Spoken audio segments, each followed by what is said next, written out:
ये फैन बंद कर दो, बच्चों को आवाज डिस्टर्ब जाती है।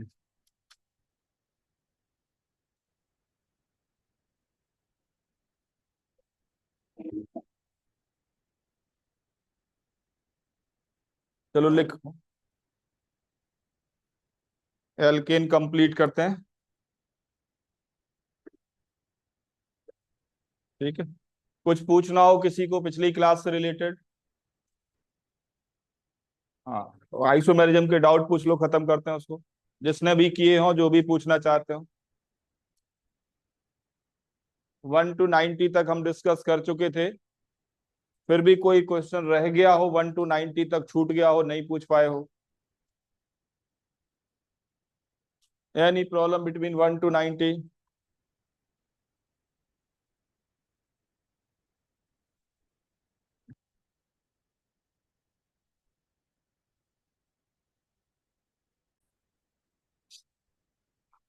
Partial oxidation of alkanes.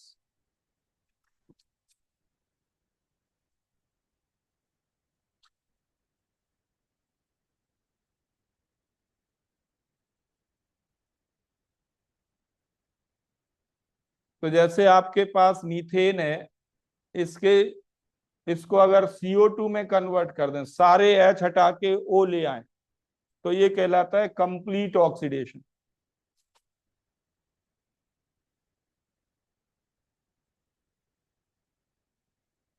सारे H हटा के O आ जाए, तो जो आपने कंबशन रिएक्शन लिखी थी लास्ट क्लास में, वो क्या थी?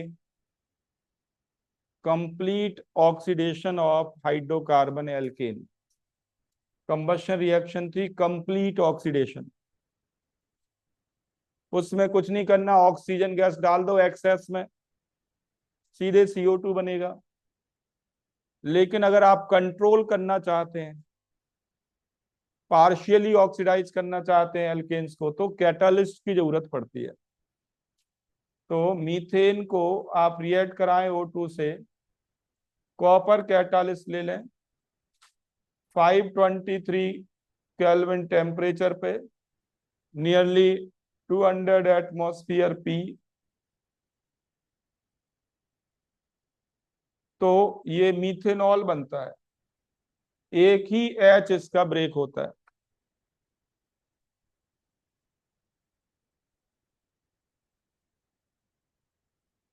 ठीक है, अगर दो H हटाने हैं, तो कैटालिस्ट लेते हैं आप मोलिब्डेनम ऑक्साइड। दो H अगर हटाने हैं, तो कैटालिस्ट लेते हैं मोलिब्डेनम ऑक्साइड। ये कैटालिस्ट डिपेंडेंट है। और ये याद करने में ज्यादा केस नहीं बताऊंगा, कैटालिस्ट वाले केवल वही केस बताऊंगा जो NCERT में है, उससे बाहर नहीं। किसी प्राइवेट बुक में तो लंबी लिस्ट मिलेगी आपको, वो नहीं चाहिए। टिपिकल NCERT वाले केस लेने हैं, जो कैटालिस्ट वाले हैं केस। और तीसरा, अगर आपको 3 H ऑक्सीडाइज करने हैं, 3 H हटाने हैं, तो CH3COO होल ट्वाइस Mn आप ले लें।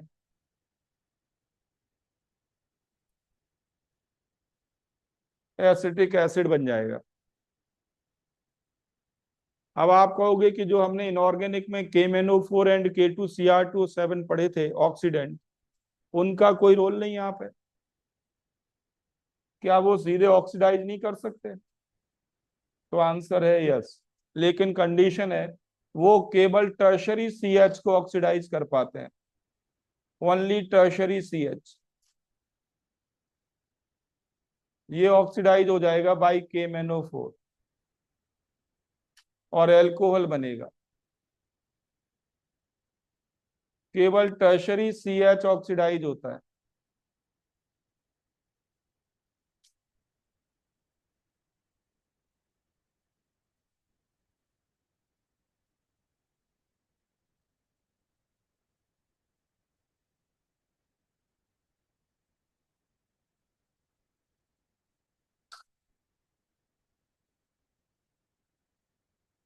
ठीक है, टर्शरी CH ध्यान देना।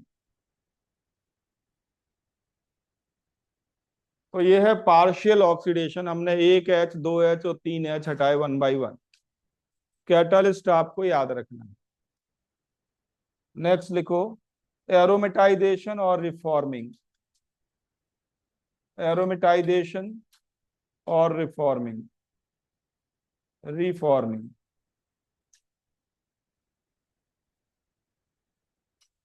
तो एलिफैटिक कंपाउंड को एरोमेटिक में कन्वर्ट करना क्या कहलाता है?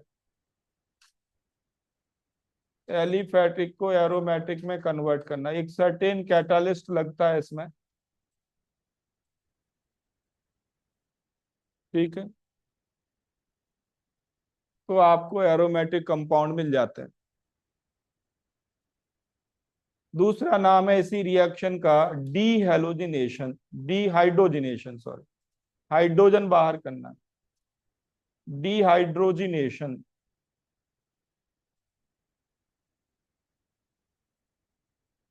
Removal of hydrogen. Dehydrogenation means removal of hydrogen. तो जैसे आपके पास नॉर्मल हेक्सेन है, नॉर्मल हेक्सेन C6H14,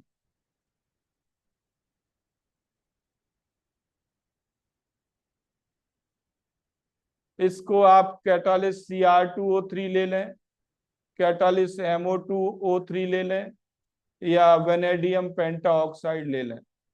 कोई भी इनमें से कैटालिस्ट आप ले सकते हैं। मतलब क्रोमियम, मॉलिब्डेनम और वेनेडियम, इनके oxide. 773 kelvin temperature, 10 to 20 atmosphere P, इससे सीधे बेंजीन बनता है, 6 कार्बन का एरोमेटिक कंपाउंड, और हाइड्रोजन आउट होती है। इनकी कोई मैकेनिज्म नहीं है, because they are supported by catalyst. तो आपको कैटालिस्ट याद रखने हैं, पूछा जाएगा कैटालिस्ट, मैकेनिज्म नहीं पूछेंगे। नॉर्मल हेप्टेन अगर होता तो 7 कार्बन अंडर सेम कंडीशंस, तो एक कार्बन जो आया एक्स्ट्रा वो बेंजीन रिंग पे ब्रांच फॉर्म में दिखेगा, तो टॉलुईन मिल जाएगा आपको।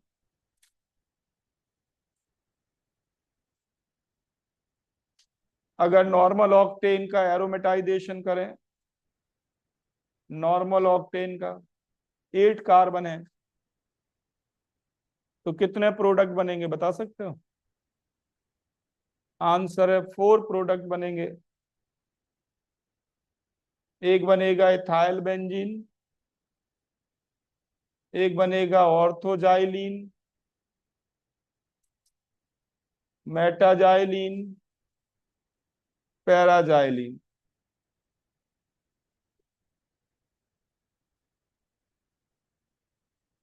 अनमोल, वेलकम। नॉर्मल ऑक्टेन से आपको 4 प्रोडक्ट मिलेंगे।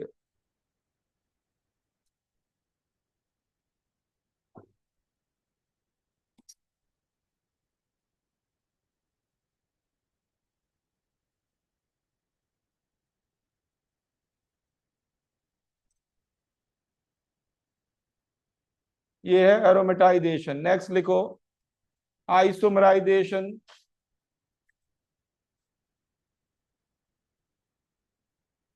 आइसोमराइजेशन, जैसे नॉर्मल एल्केन को आप ब्रांच्ड एल्केन में बदल दें।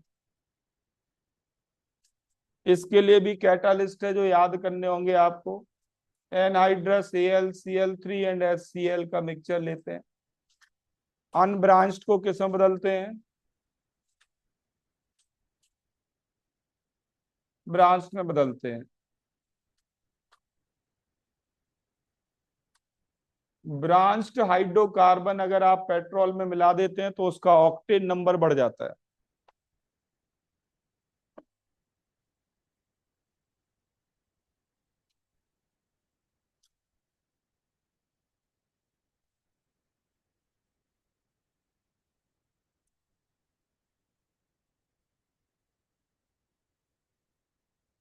ठीक है, तो ये है एनहाइड्रस AlCl3। नेक्स्ट लिखो, cracking of hydrocarbons. Cracking, cracking तो बहुत ही कम पूछते हैं, बट ये है कि हायर हाइड्रोकार्बन को लोअर हाइड्रोकार्बन में बदलना। हायर हाइड्रोकार्बन को थर्मली डिकम्पोज करके लोअर हाइड्रोकार्बन में कन्वर्ट करना, ये कहलाता है क्रैकिंग।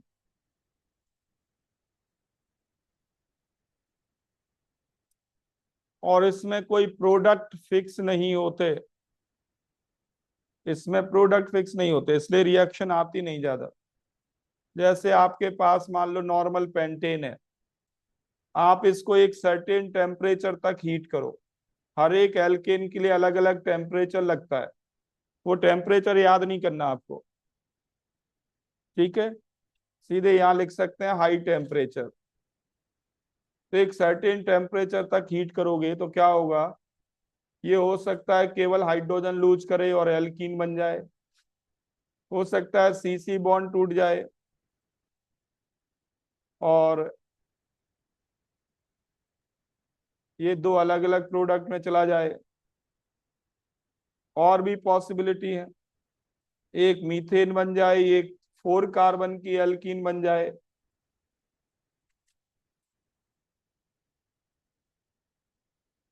और भी पॉसिबिलिटी आप बना सकते हैं, तो 5-1-5 कॉम्बिनेशन, 3-2 कॉम्बिनेशन, 1-4 कॉम्बिनेशन, जितने चाहे प्रोडक्ट बना सकते हैं, कोई रिएक्शन ये फिक्स्ड नहीं है, ठीक है। बस ये ध्यान रखना है कि जितने कार्बन लेफ्ट हैंड साइड है उतने ही कार्बन राइट हैंड साइड होने चाहिए। कार्बन बैलेंस रखना, हाइड्रोजन बैलेंस रखना, प्रोडक्ट जितने चाहे आप बना सकते हैं, ठीक है। इसको कहते हैं क्रैकिंग। तो ये है कुछ रिएक्शंस जो मेनली कैटालिस्ट बेस्ड हैं, और कैटालिस्ट ही आपको याद रखने, इससे बाहर कोई प्रॉब्लम जाएगी नहीं। इतने केस आपको एनसीईआरटी बुक में भी मिल जाएंगे। तो ये बात हुई about alkane. Now we come to second hydrocarbon, write down alkenes.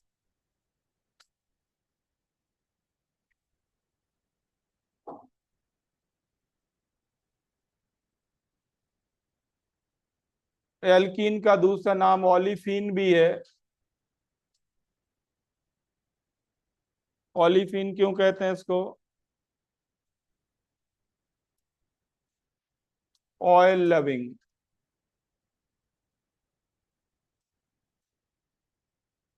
In fact, they itself appears like oil.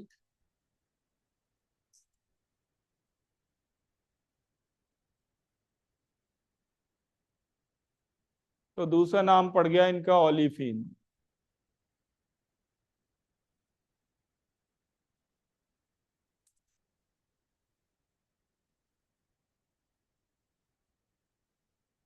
ठीक है, now write down preparation of alkenes.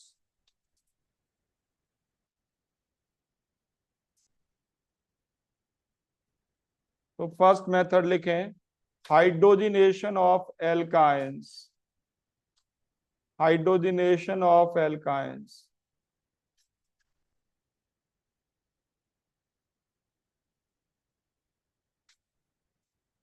ये बहुत ही इंपॉर्टेंट रिएक्शन है। जैसे आपके पास ये एल्काइन है, इसको पार्शियली हाइड्रोजिनेट करना है, पार्शियली।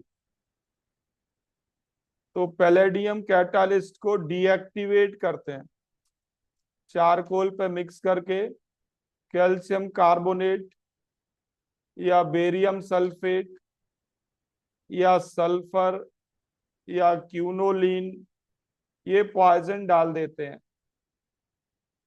इससे कैटालिस्ट की एक्टिविटी कम हो जाती है और ट्रिपल बॉन्ड केवल डबल बॉन्ड में ही कन्वर्ट हो पाता है।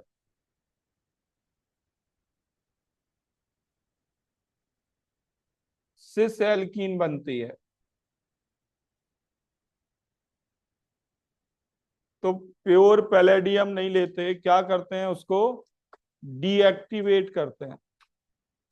Calcium carbonate, barium sulphate, sulphur, quinoline, ये सब कहलाते हैं पॉइजन, या दूसरा नाम है इनहिबिटर। ये कैटालिस्ट को डीएक्टिवेट करते हैं।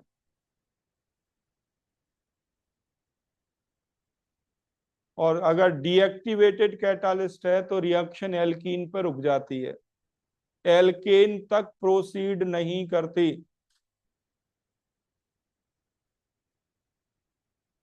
डीएक्टिवेटेड कैटालिस्ट को नाम देते हैं लिंडलार कैटालिस्ट। किसी को याद हो, 11th में पढ़ चुके हैं आप, इस नाम से भी आता है।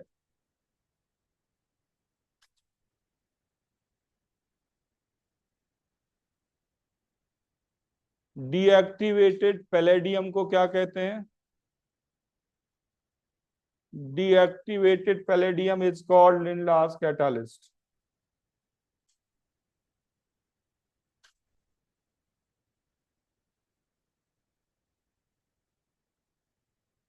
ठीक है, तो ट्रिपल बॉन्ड को डबल बॉन्ड पे रोकना है।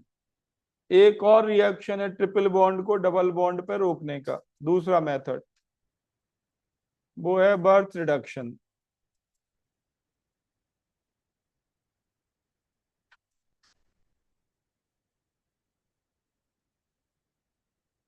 इसमें क्या होता है, आपके पास ट्रिपल बॉन्ड है और इसमें Na और lithium in liquid ammonia, sodium और लिथियम इन लिक्विड अमोनिया आप ले लें, तो ट्रिपल बॉन्ड डबल बॉन्ड में कन्वर्ट होता है और सिस एल्कीन की जगह क्या बनता है इसमें, ट्रांस एल्कीन।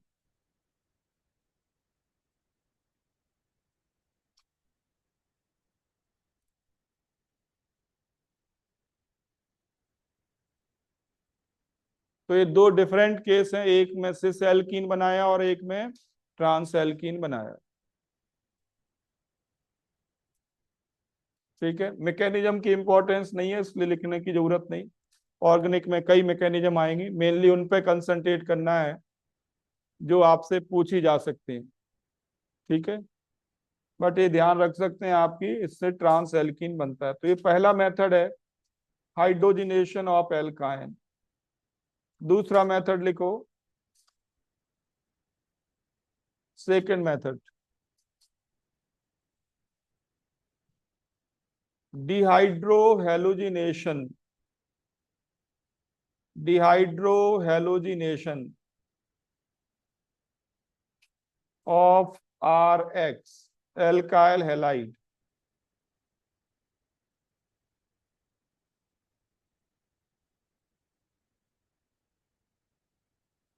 ठीक है, ये एल्काइल हैलाइड की प्रॉपर्टी भी है, ध्यान रखना, प्रॉपर्टी ऑफ एल्काइल हैलाइड भी है। वहां पे मैं दोबारा नहीं पढ़ाने वाला इसको, इनडायरेक्टली 12th का सिलेबस भी कवर हो रहा है।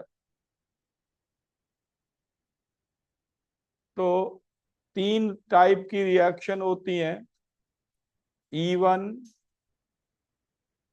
E2 and E1CB। तीन तरह की रिएक्शंस होती हैं, मैकेनिज्म बेस्ड ये तीन नेम है। E1 का मतलब है एलिमिनेशन यूनिमॉलिकुलर। E2 का मतलब है एलिमिनेशन बाई मॉलिकुलर। और E1CB का मतलब है एलिमिनेशन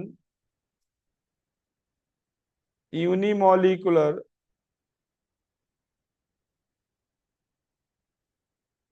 और CB का मतलब है कंजुगेट बेस।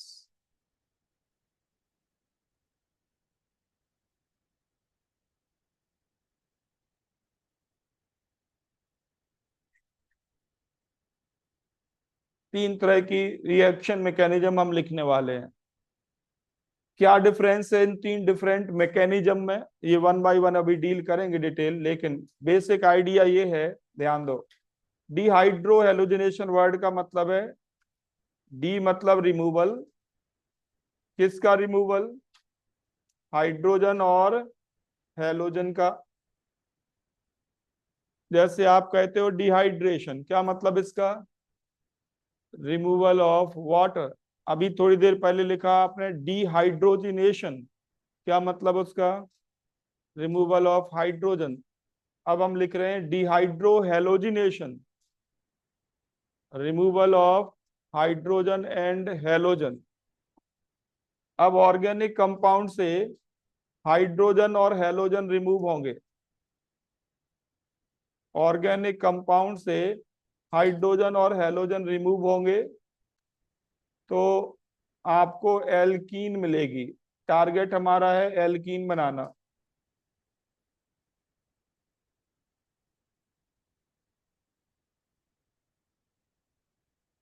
ऑर्गेनिक कंपाउंड से, एल्काइल हैलाइड से हेलोजन को आउट करना है और हाइड्रोजन को आउट करना है, तभी इनके बीच डबल बॉन्ड बन पाएगा।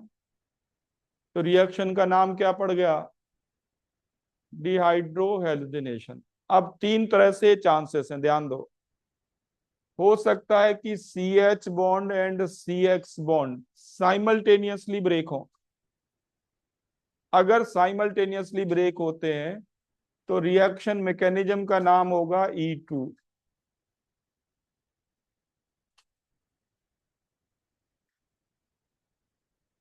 सी एच एंड सी एक्स की ब्रेकिंग कैसी होगी, साइमल्टेनियस, मतलब सेम स्टेप में।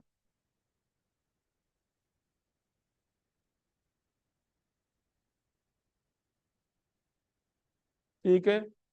और अगर सी एक्स पहले ब्रेक हो और उसके बाद वाले स्टेप्स में सी एच ब्रेक हो तो रिएक्शन का नाम होगा E1।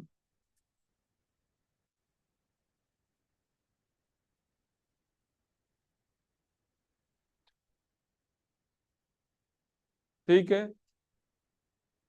और इसका उल्टा, पहले सी एच टूट जाए और बाद वाले स्टेप में सी एक्स ब्रेक हो तो क्या नाम होगा, E1CB। ये सब बोर्ड एग्जाम में भी है आपके, ध्यान रखना, नोट कर लें, ये बोर्ड में भी है, 12th की एनसीईआरटी में दे रखा है सारा।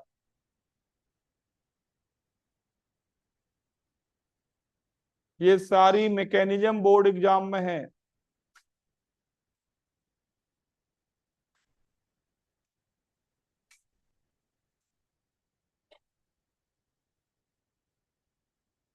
क्लियर है सभी को।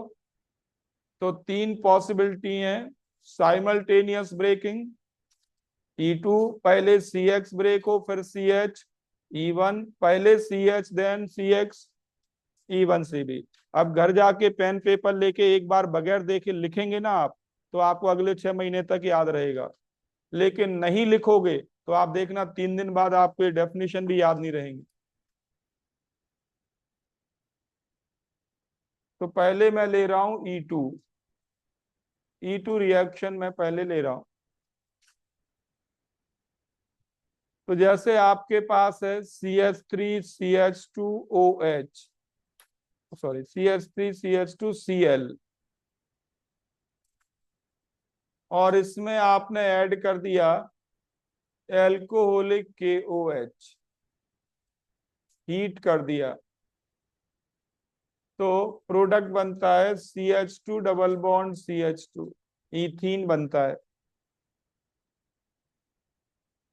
रिएक्शन मैकेनिज्म को कहते हैं E2, रिएक्शन मैकेनिज्म का नाम है E2।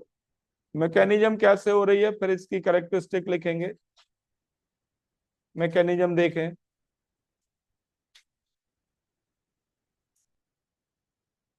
ये है आपके पास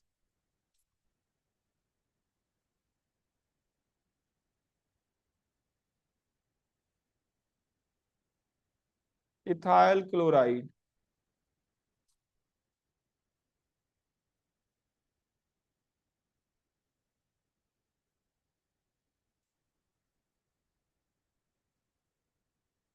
ये इथाइल क्लोराइड है।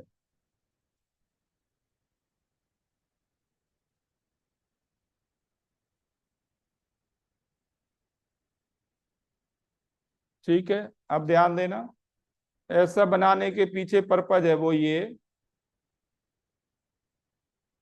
कि जो Cl आउट होगा और जो H आउट होगा वो सेम प्लेन में होने चाहिए। क्यों होने चाहिए सेम प्लेन में? आप जानते हैं पाई बॉन्ड कैसे बनता है?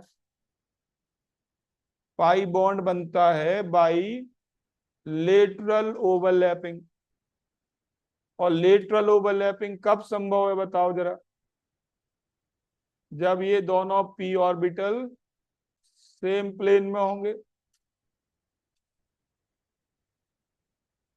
मतलब ये है कि जो H जाएगा तो इस कार्बन का एक पी ऑर्बिटल फ्री हो जाएगा, Cl जाएगा तो इस कार्बन का पी ऑर्बिटल फ्री हो जाएगा, दोनों के पी ऑर्बिटल फ्री होंगे। और पी ऑर्बिटल फ्री होंगे तो उनके बीच लेटरल ओवरलैपिंग तभी पॉसिबल है जब वो दोनों कहाँ लाई करें, सेम प्लेन में, तभी ये पाई बॉन्ड बन सकता है। बात समझ में आई सभी को? तो होता क्या है, जिस कार्बन पे क्लोरीन है उसका नाम है अल्फा, पड़ोसी कार्बन का नाम होता है बीटा। तो बीटा कार्बन से हाइड्रोजन जाएगा और अल्फा कार्बन से हेलोजन जाएगा। तो ये अटैक करेगा इस H पे, ध्यान दो अब बाद में लिखना, ये अटैक करेगा H पे। तो ये इलेक्ट्रॉन यहाँ इस कार्बन के साथ शेयर हो जाएंगे और यहाँ से Cl आउट होगा। ये सारा काम साइमल्टेनियस होगा और प्रोडक्ट बन जाएगा एल्कीन। प्रोडक्ट बनेगा एल्कीन।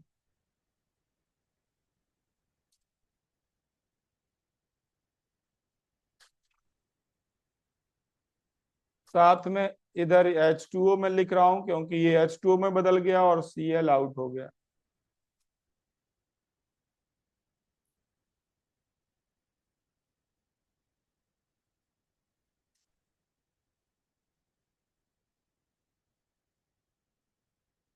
तो ये सारा काम एक ही स्टेप में होना है बेटा।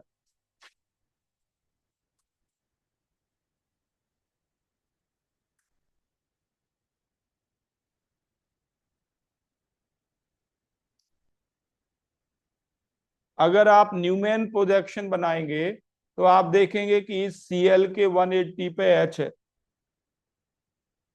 अगर CC बॉन्ड के अबाउट आप व्यू करके न्यूमैन प्रोजेक्शन बनाएंगे तो Cl और H एंटी होते हैं, इसलिए इसका नाम है एंटी एलिमिनेशन।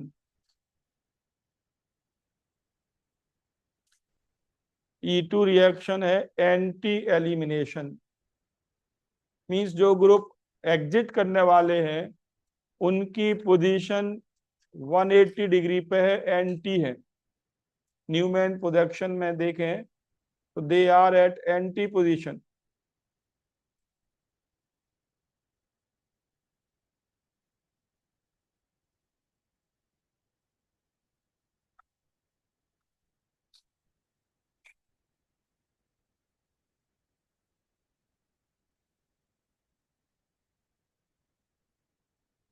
ठीक है,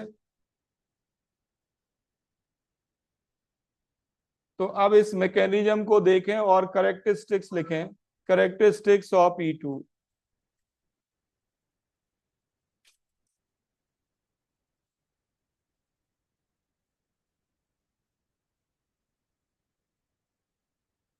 पहला स्टेप तो डेफिनेशन ही है। It is a concerted reaction. Concerted reaction किनको कहते हैं?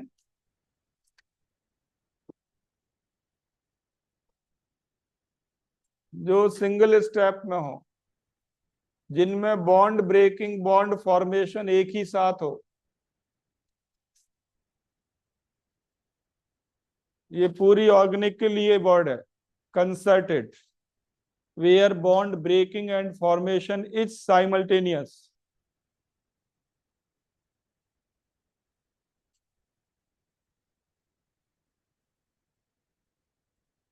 क्लियर है point? Number 2, it is a second order kinetics. Second order kinetics. Rate law इसका है constant times concentration of attacking reagent and concentration of substrate.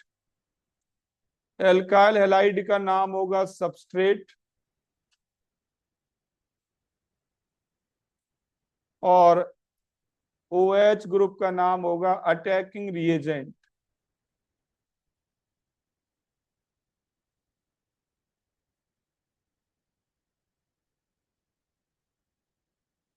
के है rate constant, जो एक एक्सपेरिमेंटल कांस्टेंट है।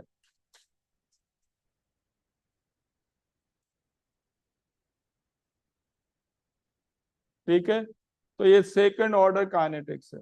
पॉइंट नंबर 3 लिखें। एक मिनट, सेकंड ऑर्डर काइनेटिक्स से साथ ही साथ इसका एनर्जी प्रोफाइल बना लो आप।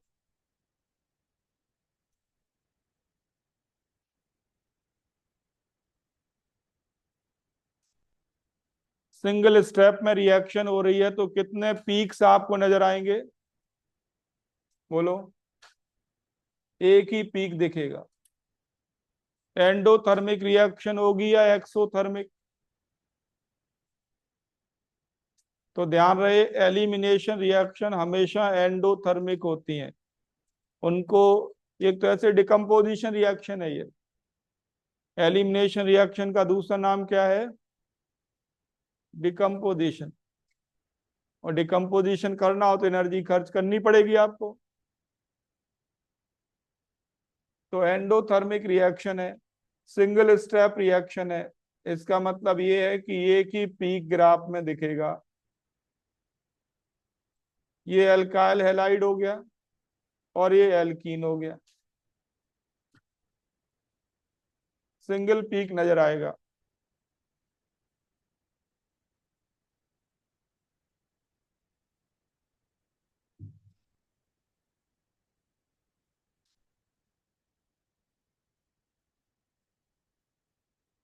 तो ये सेकेंड ऑर्डर काइनेटिक्स है। पॉइंट नंबर 3 लिखो।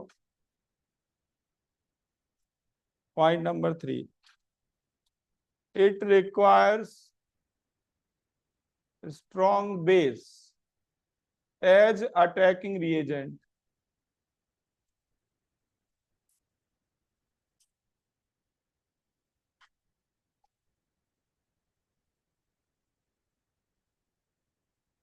Strong base as attacking reagent, तो कौन क्या पहचान है जो E2 करते हैं? स्ट्रॉन्ग बेस की पहचान क्या है? कैसे आप कहेंगे कि अब E2 होने वाली है? तो आंसर है N- एंड O- आपको चाहिए लोकेलाइज्ड। कैसे चाहिए? लोकेलाइज्ड। अगर अटैकिंग रिएजेंट में N- एंड O- है लोकेलाइज्ड, तो वो सफिशियंट है, स्ट्रॉन्ग है टू कैरी आउट E2। ठीक है, जैसे मैं आपसे कहूं कि बताओ methoxide ion and acetate ion में से E2 के लिए बेस्ट कौन है, या कौन E2 कर पाएगा? तो आंसर है CH3- कर पाएगा, ये नहीं करेगा। क्यों नहीं करेगा? सेकंड आप जानते हैं, पाई बॉन्ड के नेक्स्ट नेगेटिव चार्ज हो तो वो क्या क्या होता है? डीलोकलाइज्ड।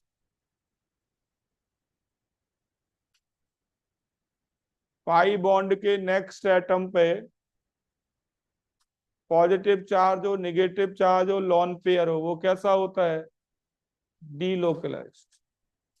तो डीलोकलाइज्ड अगर है नेगेटिव चार्ज तो वो हमारे लिए वीक बेस है। और E2 में वीक बेस नहीं चाहिए, क्या चाहिए? स्ट्रॉन्ग बेस चाहिए।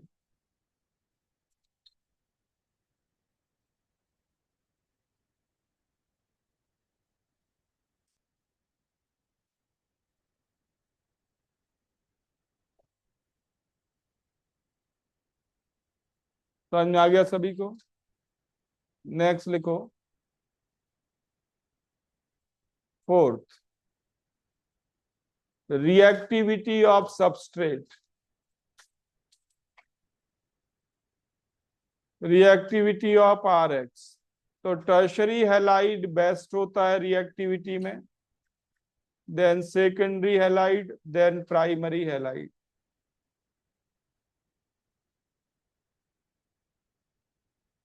टर्शरी हैलाइड बेस्ट क्यों है? मैं रिपीट कर दूं बेटा, ये 12th का सिलेबस भी आपका चल रहा है, एल्काइल हैलाइड चैप्टर, साथ साथ वो कवर हो रहा है वहां पे। मैं दोबारा नहीं पढ़ाऊंगा आपको ये सब, इतना टाइम हमारे पास अब नहीं बचता। फिर टर्शरी हैलाइड में रिएक्टिविटी सबसे ज्यादा है, उसका रीजन ये है, ये मैं टर्शरी हैलाइड बना रहा हूं।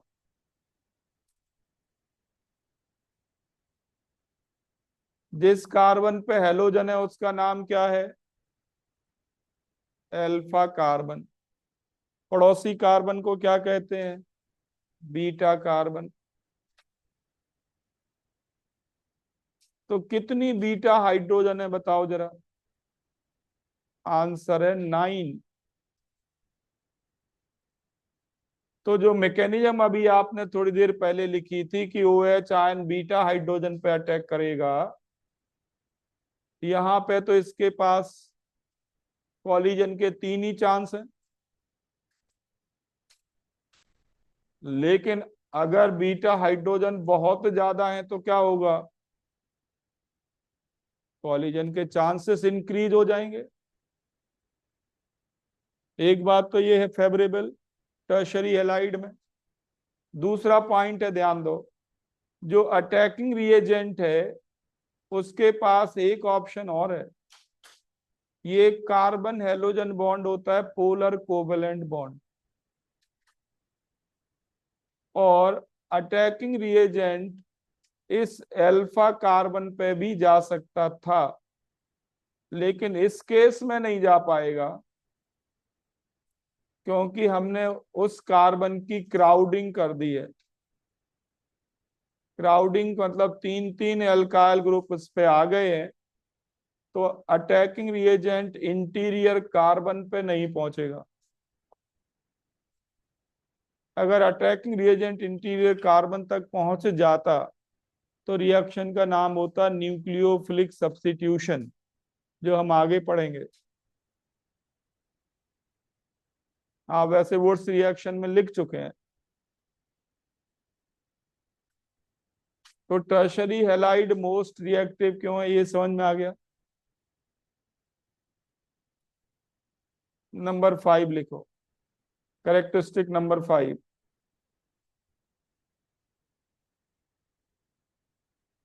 अब अगर हैलाइड सेम हो, हैलोजन अलग अलग हो, मतलब सारे सेकेंडरी हो, सारे प्राइमरी हो, या सारे टर्शरी हो, तो among halogens Ri most reactive है।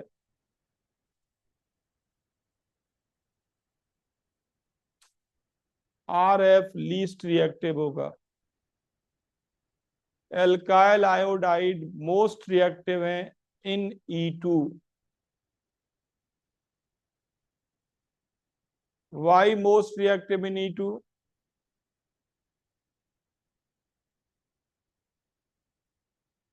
इसका रीजन ये है, इसका रीजन ये है कि जो ग्रुप आउट हो रहा है, जो ग्रुप आउट हो रहा है Ri से, वो है I-, और I- होता है वीकेस्ट बेस। हैलोजेंस में ये वीकेस्ट बेस होता है, और वीक बेस आसानी से मॉलिक्यूल से रिमूव किया जा सकता है। राइट हैंड साइड अगर वीक एसिड और वीक बेस बनते हैं तो वो रिएक्शन इजीली फॉरवर्ड चली जाती है। तो weak base is a good leaving group, या इसको नाम देते हैं लीविंग ग्रुप। ठीक है, फिर से देख लें, बेस स्ट्रेंथ कंपेयर की गई है। सबसे ज्यादा बेस स्ट्रेंथ F- की होगी, और सबसे कम बेस स्ट्रेंथ I माइनस की होगी। एलिमिनेशन रिएक्शन में इन सारे हैलाइड आयन को हम कहते हैं लीविंग ग्रुप। लीविंग ग्रुप, ये ऑर्गेनिक कंपाउंड को लीव कर रहा है या एग्जिट कर रहा है, इसलिए नाम क्या है इनका, लीविंग। तो ये लीविंग ग्रुप्स हैं, और बेस्ट लीविंग ग्रुप वो होगा इनमें जो वीकेस्ट बेस होगा।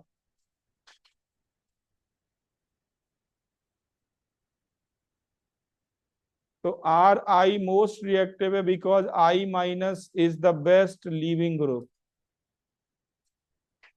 I minus is the weakest base.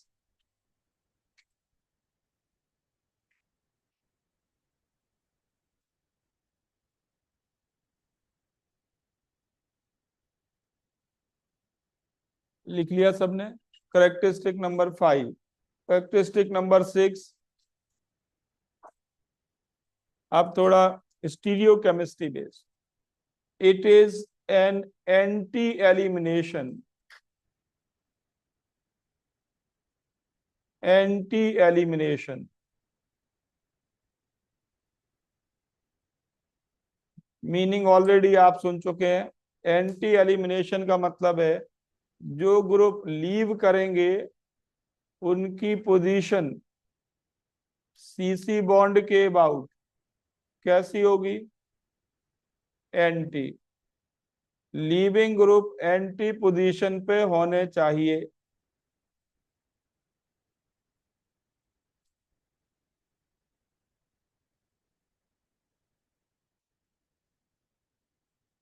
Leaving group anti position पे होने चाहिए, तो it is an anti elimination. ठीक है। 7, it is an endothermic reaction.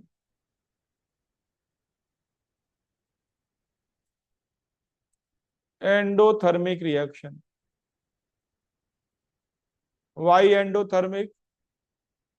Because it is a decomposition reaction.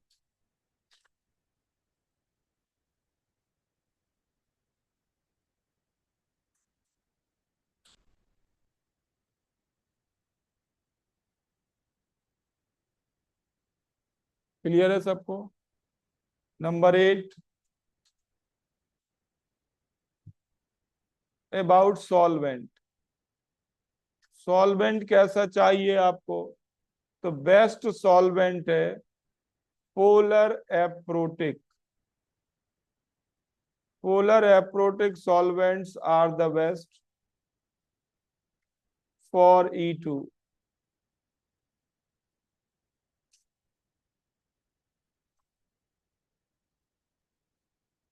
Polar aprotic solvent आपको ये दो लेने हैं, एक DMF और एक DMSO।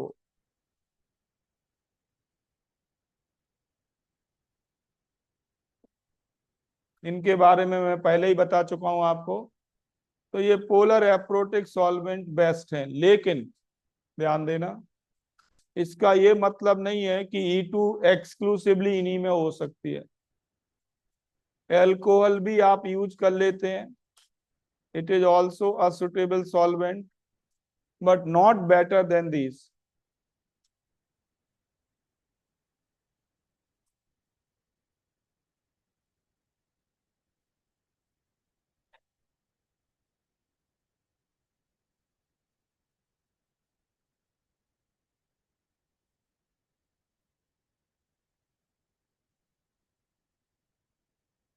ठीक है, तो ये है करेक्टरिस्टिक्स ऑफ E2।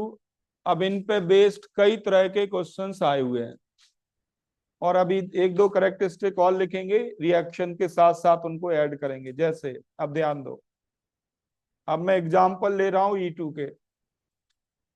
जैसे आपके पास है 2 क्लोरोब्यूटेन, और आपसे कहा जाए कि इसमें CH3O माइनस आपने ऐड कर दिया, CH3OH सॉल्वेंट हो गया और हीट कर दिया। अब कंडीशंस जो लिखी, कैरेक्टरिस्टिक्स जो लिखी, उनको ध्यान से देखें। अटैकिंग रिएजेंट क्या है आपके पास? लोकलाइज्ड O माइनस, मतलब E2 होने वाली है। E2 में क्या होता है? अल्फा कार्बन से हेलोजन जाता है और बीटा कार्बन से हाइड्रोजन जाता है, यही होता है। अब मैं पूरी मैकेनिज्म बार बार नहीं लिखूंगा, ध्यान रखना।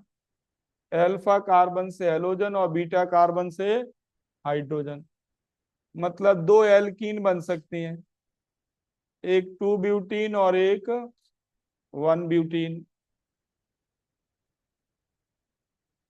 2 ब्यूटीन और 1 ब्यूटीन क्या है? Structural isomers. और याद करो लास्ट क्लास में मैंने बताया था कि जिन रिएक्शन में प्रोडक्ट मिले दो या दो से ज्यादा स्ट्रक्चरल आइसोमर्स, उनको क्या कहते हैं? उनको कहते हैं रीजियो सिलेक्टिव। तो ऐड कर ले next characteristic 9, it is a regioselective reaction. ये लिख चुके हैं पिछली क्लास में आप। तो दो एल्कीन मिली आपको, इनमें से मोर स्टेबल एल्कीन है 2 ब्यूटीन। 2 ब्यूटीन मोर स्टेबल है। मोर स्टेबल एल्कीन को हम नाम देंगे सेडजेप एल्कीन, और लेस स्टेबल एल्कीन को नाम देंगे हॉफमैन एल्कीन। ये नेम से आएंगी प्रॉब्लम।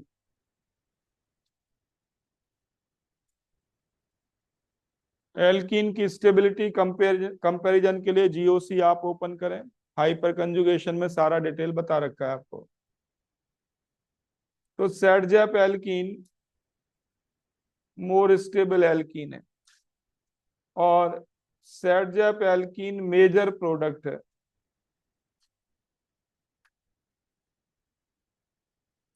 लेकिन अभी और आगे बात है। 2 ब्यूटीन में आइसोमेरिज्म है, इसके दो ज्योमेट्रिकल आइसोमर्स बन सकते हैं, एक ट्रांस और एक सिस। दो आइसोमर पॉसिबल है, ट्रांस एंड सिस। कौन ज्यादा स्टेबल है बताओ? ट्रांस। तो यहाँ पे मेजर प्रोडक्ट ट्रांस बन रहा है, नॉट बिकॉज ऑफ स्टेबिलिटी। अब इस स्टेप पे ध्यान देना, स्टीरियोकेमिस्ट्री में यहाँ पे रीजन स्टेबिलिटी नहीं कहेंगे, हालांकि बाय डिफॉल्ट वो फिट तो हो रहा है, लेकिन करेक्ट रीजन नहीं है। करेक्ट रीजन है एंटी एलिमिनेशन।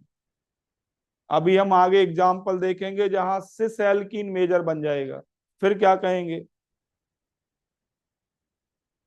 तो remember, trans is the major product not because of stability but because of reaction mechanism which is anti elimination। ये प्रॉब्लम एसेशन रीजन में मेडिकल में आ चुकी है, मेजॉरिटी बच्चे इसको गलत कर देते हैं। तो सेकंड स्टेटमेंट में लिखेंगे trans is more stable than cis, ये बिल्कुल सही है स्टेटमेंट, लेकिन ये करेक्ट रीजन नहीं है। करेक्ट रीजन है mechanism, it is an anti elimination. ठीक है, आप केवल लास्ट स्टेप पे ध्यान दें। ये मैं ब्यूटेन का कन्फॉर्मेशन बना रहा हूं, जिसमें हमें H और X को आउट करना है।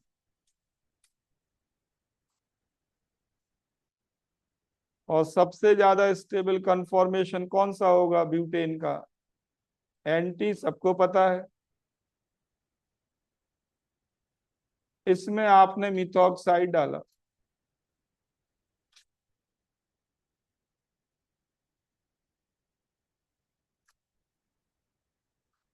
ये ब्यूटेन का एंटी कन्फॉर्मेशन है, 2 क्लोरो ब्यूटेन का। एक H की जगह क्या बना दिया? Cl, इतना ही है। अब लॉजिक ये है कि इस H के साथ ये Cl आउट होगा, तो carbon number 2 and carbon number 3 के बीच डबल बॉन्ड बनेगा।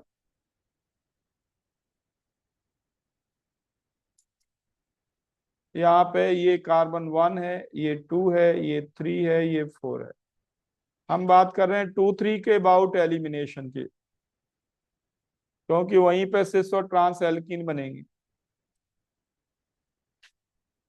तो करस्पॉन्डिंग ये कार्बन है 1 2, फ्रंट में 3 और ये 4, डबल बॉन्ड 2 और 3 के बीच बनेगा जब ये H और Cl आउट होगा। अब सोचो जरा, डबल बॉन्ड 2 और 3 के बीच बन गया तो मिथाइल कितने एंगल पे दिखेंगे? 180 पे। तो कौन सी एल्कीन मेजर प्रोडक्ट बनेगी?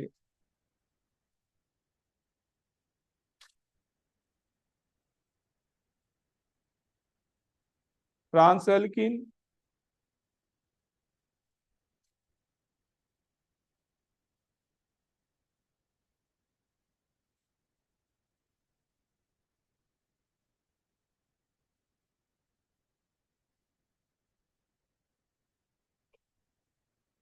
आ गया सभी को समझ में?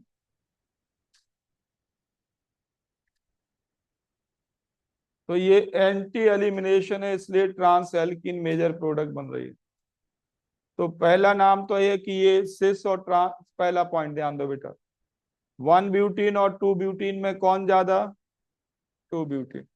2 ब्यूटीन के दो फॉर्म, ट्रांस ज्यादा। ऐसी रिएक्शन जिनमें दो स्टीरियो आइसोमर्स बने या दो से ज्यादा बने, उन रिएक्शंस को हम कहते हैं स्टीरियो सिलेक्टिव। तो ये रिएक्शन स्टीरियो सिलेक्टिव भी है।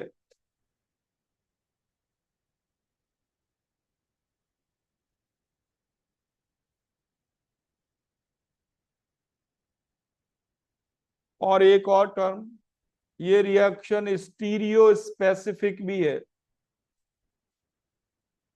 What do we mean by stereo specific?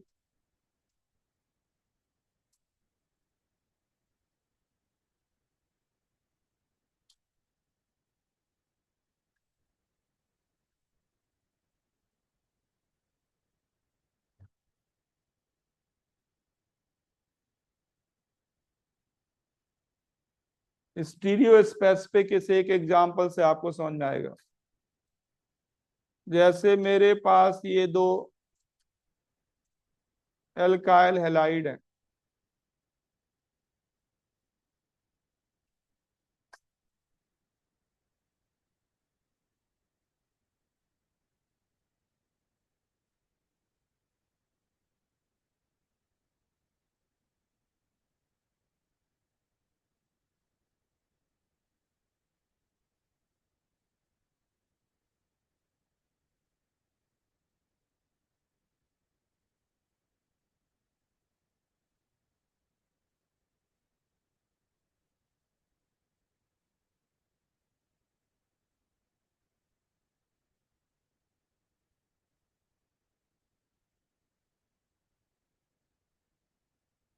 सब कुछ सेम है, केवल किस चीज का डिफरेंस है?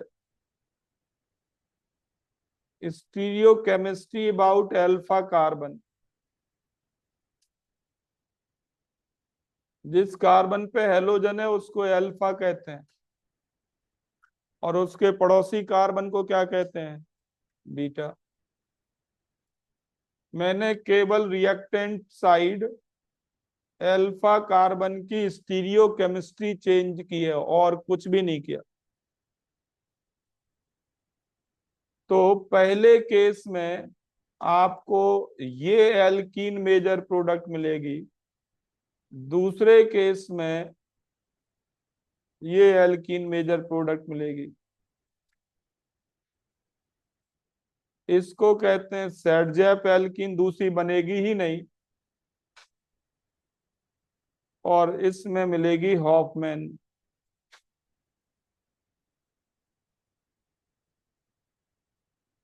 अब ये प्रोडक्ट अलग अलग मिले, सेम तो नहीं मिले। मतलब प्रोडक्ट कौन क्या बनने वाला है ये कौन डिसाइड कर रहा है? Stereo chemistry of reactant. जिनमें रिएक्टेंट की स्टीरियो केमिस्ट्री प्रोडक्ट डिसाइड करती है उन रिएक्शंस का ही क्या नाम है? Stereo specific reaction. मतलब स्टीरियो केमिस्ट्री डिपेंडेंट रिएक्शन।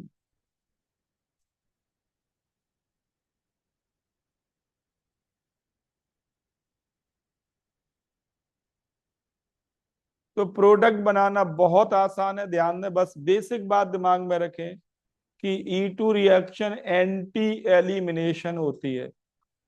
पहले केस में Cl के एंटी H यहां पे मिल जाएगा, जो दिख नहीं रहा ना वो H है, और यहां भी मिलेगा।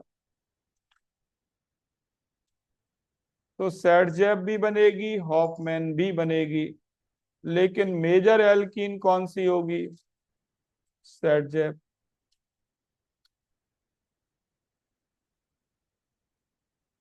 सेकंड केस में इस बीटा कार्बन पे H तो है लेकिन वो एंटी नहीं है, वो तो सेम साइड है। इस वाले बीटा पे एंटी H है, यहाँ तो दो H है ना, तो एक एंटी होगा। तो इसलिए यहाँ पे डबल बॉन्ड बनेगा और हॉफमैन एल्कीन मेजर बनेगी। तो अल्टीमेटली मेजर प्रोडक्ट कौन बनने वाला है, मैकेनिज्म डिसाइड कर रही है। It could be Saytzeff, it could be Hofmann, it could be cis, it could be trans. तो रीजन है it is an anti elimination reaction. Cl के एंटी H जहां भी अवेलेबल होगा वहां से जाएगा, और अगर दोनों जगह से जा सकता है तो जो मोर स्टेबल है वो मेजर बनेगी। क्वेश्चन समझ में आया सभी को? तो ये रीजियो सिलेक्टिव भी है, स्टीरियो सिलेक्टिव भी है, और स्टीरियो स्पेसिफिक भी है।